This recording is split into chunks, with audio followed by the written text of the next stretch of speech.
ആകാശവാണി. നമസ്കാരം. വാർത്തകൾ വായിക്കുന്നത് സോഫിയ ഡാനിയൽ.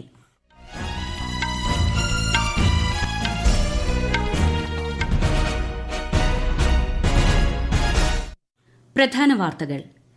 രാഷ്ട്രനിർമ്മാണത്തിനും സാമൂഹിക പരിവർത്തനത്തിനുമുള്ള മാധ്യമമാണ് വിദ്യാഭ്യാസമെന്ന് രാഷ്ട്രപതി ദ്രൌപദി മുർമു. ധനകാര്യ ബിൽ 2024 ലോക്സഭ ഭേദഗതികളോടെ പാസാക്കി. മെഡിക്കൽ ഇൻഷുറൻസിലെ 18% GST പിൻവലിക്കുന്നത് GST കൌൺസിൽ യോഗം തീരുമാനിക്കുമെന്ന് കേന്ദ്ര ധനമന്ത്രി. സ്വാതന്ത്ര്യത്തിനായുള്ള പോരാട്ടങ്ങൾ ഓർമ്മിപ്പിച്ചുകൊണ്ട് ഇന്ന് ക്വിറ്റ് ഇന്ത്യാ ദിനം. ബംഗ്ലാദേശിൽ നൊബേൽ പുരസ്കാര ജേതാവ് മുഹമ്മദ് യൂനുസിന്റെ നേതൃത്വത്തിലുള്ള ഇടക്കാല സർക്കാർ ഇന്ന് സത്യപ്രതിജ്ഞ ചെയ്യും.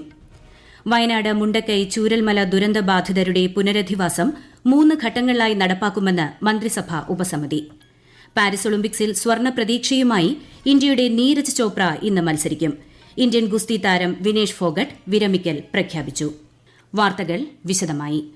രാജ്യനിർമ്മാണത്തിനും സാമൂഹിക പരിവർത്തനത്തിനുമുള്ള മാധ്യമമാണ് വിദ്യാഭ്യാസമെന്ന് രാഷ്ട്രപതി ദ്രൌപദി മുർമു. 2 ദിവസത്തെ സന്ദർശനത്തിനായി ന്യൂസിലൻഡിലെത്തിയ ശ്രീമതി മുർമു അന്താരാഷ്ട്ര വിദ്യാഭ്യാസ സമ്മേളനത്തെ അഭിസംബോധന ചെയ്തു. ഇന്ത്യയിൽ വിദ്യാഭ്യാസ മേഖലയുടെ ഗുണനിലവാരം വർദ്ധിപ്പിക്കുന്നതിന് കേന്ദ്ര സർക്കാർ നിരവധി നടപടികൾ സ്വീകരിച്ചിട്ടുണ്ടെന്നും രാഷ്ട്രപതി പറഞ്ഞു. ന്യൂസിലൻഡ് തലസ്ഥാനമായ വെല്ലിംഗ്ടണിലെത്തിയ ശ്രീമതി മുർമുവിനെ റോയൽ ഗാർഡ് ഓഫ് ഓണർ നൽകിയാണ് സ്വീകരിച്ചത്. ഗവർണർ ജനറൽ സിൻഡി കിറോയുമായും പ്രധാനമന്ത്രി ക്രിസ്റ്റഫർ ലക്സനുമായും രാഷ്ട്രപതി ഇന്ന് ഉഭയകക്ഷി ചർച്ചകൾ നടത്തും. ദേശീയ യുദ്ധസ്മാരകത്തിൽ പുഷ്പചക്രം സമർപ്പിക്കുന്ന രാഷ്ട്രപതി ഓക്ലാൻഡിൽ ഇന്ത്യൻ സമൂഹവുമായി സംവദിക്കും. 2 ദിവസത്തെ ഫിജി സന്ദർശനം പൂർത്തിയാക്കിയാണ് ശ്രീമതി മുർമു ഓക്ലൻഡിലെത്തിയത്. ശനിയാഴ്ച തിമോർ ലെസ്തെയും രാഷ്ട്രപതി സന്ദർശിക്കും. ധനകാര്യ ബിൽ 2024 ലോക്സഭ ഭേദഗതികളോടെ പാസാക്കി. 2024-25 സാമ്പത്തിക വർഷത്തേക്കുള്ള കേന്ദ്ര സർക്കാരിന്റെ ധനകാര്യ ശുപാർശകൾ നടപ്പാക്കുന്നതാണ് ബിൽ. രാജ്യത്തെ നികുതി നിയമങ്ങളും നടപടിക്രമങ്ങളും കൂടുതൽ ലഘൂകരിക്കുന്നതിനും വളർച്ചയും വികസനവും ത്വരിതപ്പെടുത്തുന്നതിനുമാണ് കേന്ദ്ര സർക്കാരിന്റെ നികുതി സമീപനമെന്ന് ധനമന്ത്രി നിർമ്മല സീതാരാമൻ പറഞ്ഞു. മെഡിക്കൽ, ലൈഫ് ഇൻഷുറൻസ് എന്നിവയുടെ GST പിൻവലിക്കണമെന്ന് പ്രതിപക്ഷം ആവശ്യപ്പെട്ടു. മെഡിക്കൽ ഇൻഷുറൻസിലെ 18% GST പിൻവലിക്കുന്നത് GST കൌൺസിൽ യോഗത്തിലെ തീരുമാനിക്കാനാകൂവെന്ന് ധനമന്ത്രി വ്യക്തമാക്കി. 2024-25 വർഷത്തിൽ 7,28,00,000 ആദായ നികുതി റിട്ടേണുകളാണ് കഴിഞ്ഞ മാസം 31 വരെ സമർപ്പിച്ചത്.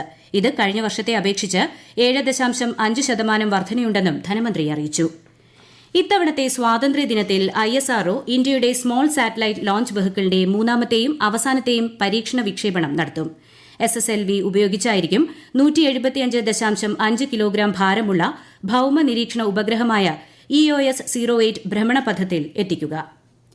ഇന്ന് ക്വിറ്റ് ഇന്ത്യാ ദിനം. സ്വാതന്ത്ര്യത്തിനായുള്ള പോരാട്ടത്തിലെ സുപ്രധാന നീക്കമായിരുന്നു ക്വിറ്റ് ഇന്ത്യ മൂവ്മെന്റ്. വിശദാംശങ്ങളിലേക്ക്. ഓഗസ്റ്റ് വിപ്ലവമെന്നും ക്വിറ്റ് ഇന്ത്യ ദിനം അറിയപ്പെടുന്നു. ഇന്ത്യൻ സ്വാതന്ത്ര്യത്തിനു വേണ്ടി നടന്ന അവസാനത്തെ ബഹുജന മുന്നേറ്റമെന്നും ഇതിനെ വിശേഷിപ്പിക്കാം.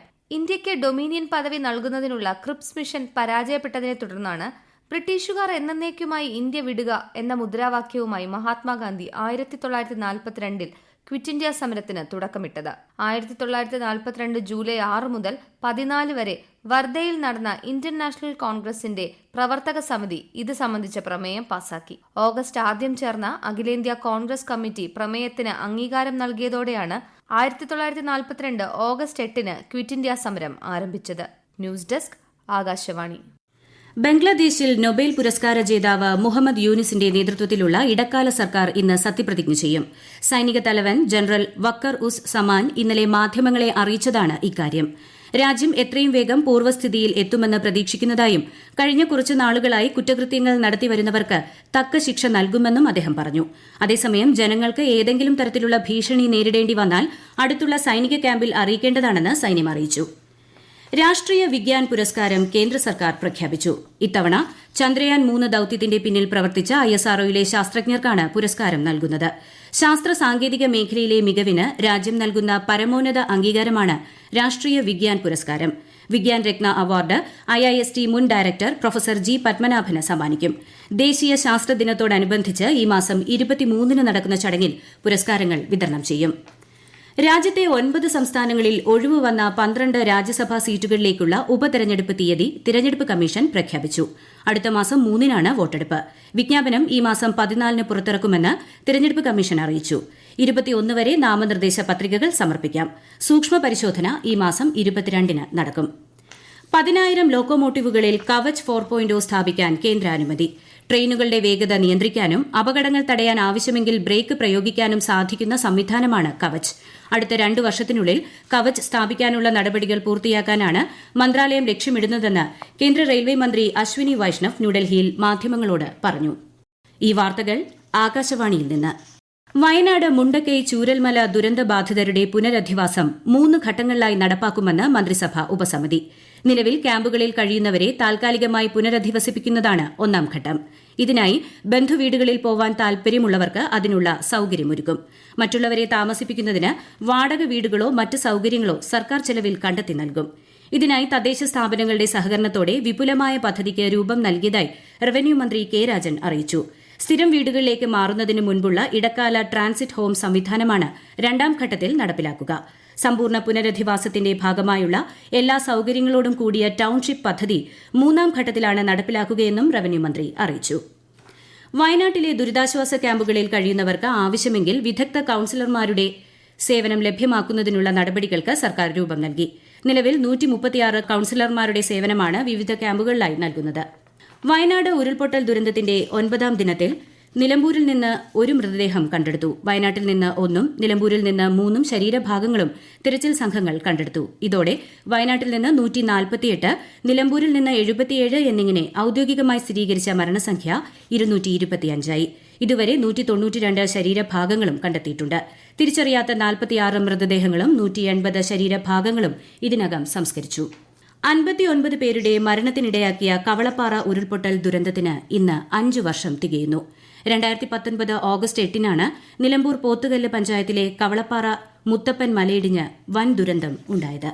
പാരീസ് ഒളിമ്പിക്സിൽ സ്വർണ്ണ പ്രതീക്ഷയുമായി ഇന്ത്യയുടെ നീരജ് ചോപ്ര ഇന്ന് മത്സരിക്കും. ഒളിമ്പിക് വിശേഷങ്ങളുമായി പാരീസിൽ നിന്ന് ആകാശവാണിക്ക് വേണ്ടി വി ശിവകുമാർ.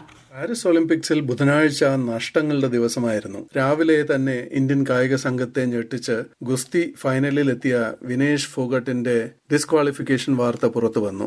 രാവിലെ 20 കിലോമീറ്റർ മിക്സ്ഡ് റേസ് വാക്ക് നടത്തത്തിൽ ഇന്ത്യക്കാർ വളരെ പിന്നിലായ ശേഷം നടത്തം ഫിനിഷ് ചെയ്തില്ല. ട്രാക്ക് ആൻഡ് ഫീൽഡിൽ ഹൈജമ്പിൽ ഇറങ്ങിയ സർവേഷ് കുഷാരെ ക്വാളിഫൈ ചെയ്തില്ല. അന്നു റാണി ജാവലിൻ മത്സരത്തിൽ ക്വാളിഫൈ ചെയ്തില്ല. 100 മീറ്റർ ഹേർഡിൽസിൽ ഓടുന്ന ആദ്യ ഇന്ത്യൻ വനിതയായ ജ്യോതി യറാജി റെപ്പചാർജ് റൗണ്ടിൽ ഒന്നുകൂടി ഫൈനലിൽ എത്താൻ ശ്രമിക്കും. ട്രിപ്പിൾ ജമ്പിൽ പ്രവീൺ ചിത്രവേൽ, അബ്ദുള്ള അബുബക്കർ എന്നിവരും ക്വാളിഫൈ ചെയ്തില്ല. മീര ചാനു വെയ്റ്റ് ലിഫ്റ്റിംഗിൽ 4ാം സ്ഥാനത്തെത്തി. 3000 മീറ്റർ സ്റ്റീപ്പിൾ ചേസിൽ അവിനാഷ് സാബ്ലെ ക്വാളിഫൈ ചെയ്യാതെ പുറത്തായി. ഗുസ്തിയിൽ 53 കിലോ കാറ്റഗറിയിൽ അന്തിം 10-0 തോറ്റു. വനിതകളുടെ ഗോൾഫിന്റെ 2ാം റൗണ്ട് ഇന്ന് നടക്കും. ഗുസ്തിയിൽ അമനും അൻഷുവും ഇന്ത്യക്ക് വേണ്ടി ഇറങ്ങും. ഹോക്കിയിൽ വെങ്കല മെഡലിനായി ഇന്ത്യ സ്പെയിനിനെ നേരിടും. പാരീസ് ഒളിമ്പിക്സ് ഫൈനലിൽ അയോഗ്യയായതിനു പിന്നാലെ ഇന്ത്യൻ ഗുസ്തി താരം വിനേഷ് ഫോഗട്ട് വിരമിക്കൽ പ്രഖ്യാപിച്ചു. ഇനി പോരാടാനുള്ള കരുത്തില്ല എന്ന വികാരഭരിതമായ സമൂഹ മാധ്യമ പോസ്റ്റിലൂടെയാണ് വിനേഷ് തന്റെ വിരമിക്കൽ ലോകത്തെ അറിയിച്ചത്. അതേസമയം അയോഗ്യതയ്ക്കെതിരെ Vinesh Phogat court of arbitration for സ്പോർട്സിൽ അപ്പീൽ നൽകി. ഒളിമ്പിക്സിൽ വെള്ളി മെഡൽ നൽകണമെന്നും വിനേഷ് അഭ്യർത്ഥിച്ചിട്ടുണ്ട്. പാരീസ് ഒളിമ്പിക്സിൽ ഗുസ്തിയിൽ വിനേഷ് ഫോഗട്ടിനെ അയോഗ്യയാക്കിയ തീരുമാനത്തിൽ ശക്തമായ പ്രതിഷേധം അറിയിച്ച് Indian Olympic association. United world റെസ്ലിംഗിനെ ഇന്ത്യ പ്രതിഷേധം അറിയിച്ചതായി ലോക്സഭയിൽ സ്വമേധയാ നടത്തിയ പ്രസ്താവനയിൽ കേന്ദ്രമന്ത്രി മൻസുഖ് മാണ്ഡവ്യ പറഞ്ഞു. ജമ്മുകശ്മീരിലെ നിയമസഭാ തെരഞ്ഞെടുപ്പ് മുന്നൊരുക്കങ്ങൾ കേന്ദ്ര തെരഞ്ഞെടുപ്പ് കമ്മീഷൻ ഇന്ന് വിലയിരുത്തും. മുഖ്യ തെരഞ്ഞെടുപ്പ് കമ്മീഷണർ രാജീവ് കുമാർ, തെരഞ്ഞെടുപ്പ് കമ്മീഷണർമാരായ ഗ്യാനേഷ് കുമാർ, SS സന്ധു എന്നിവർ ഇന്ന് ജമ്മുകശ്മീർ സന്ദർശിക്കും. ശനിയാഴ്ച വരെയാണ് സന്ദർശനം. പ്രധാന വാർത്തകൾ വീണ്ടും. രാഷ്ട്ര നിർമ്മാണത്തിനും സാമൂഹിക പരിവർത്തനത്തിനുമുള്ള മാധ്യമമാണ് വിദ്യാഭ്യാസമെന്ന് രാഷ്ട്രപതി ദ്രൌപദി മുർമു. ധനകാര്യ ബിൽ 2024 ലോക്സഭ ഭേദഗതികളോടെ പാസാക്കി. മെഡിക്കൽ ഇൻഷുറൻസിലെ 18% GST പിൻവലിക്കുന്നത് GST കൌൺസിൽ യോഗം തീരുമാനിക്കുമെന്ന് കേന്ദ്ര ധനമന്ത്രി. സ്വാതന്ത്ര്യത്തിനായുള്ള പോരാട്ടങ്ങൾ ഓർമ്മിപ്പിച്ചുകൊണ്ട് ഇന്ന് ക്വിറ്റ് ഇന്ത്യ ദിനം. ബംഗ്ലാദേശിൽ നൊബേൽ പുരസ്കാര ജേതാവ് മുഹമ്മദ് യൂനുസിന്റെ നേതൃത്വത്തിലുള്ള ഇടക്കാല സർക്കാർ ഇന്ന് സത്യപ്രതിജ്ഞ ചെയ്യും. വയനാട് മുണ്ടക്കൈ ചൂരൽമല ദുരന്തബാധിതരുടെ പുനരധിവാസം 3 ഘട്ടങ്ങളിലായി നടപ്പാക്കുമെന്ന് മന്ത്രിസഭ ഉപസമിതി. പാരീസ് ഒളിമ്പിക്സിൽ സ്വർണ്ണ പ്രതീക്ഷയുമായി ഇന്ത്യയുടെ നീരജ് ചോപ്ര ഇന്ന് മത്സരിക്കും. ഇന്ത്യൻ ഗുസ്തി താരം വിനേഷ് ഫോഗട്ട് വിരമിക്കൽ പ്രഖ്യാപിച്ചു. വാർത്തകൾ കഴിഞ്ഞു. അടുത്ത വാർത്താ പ്രക്ഷേപണം ഉച്ചയ്ക്ക് 12:30.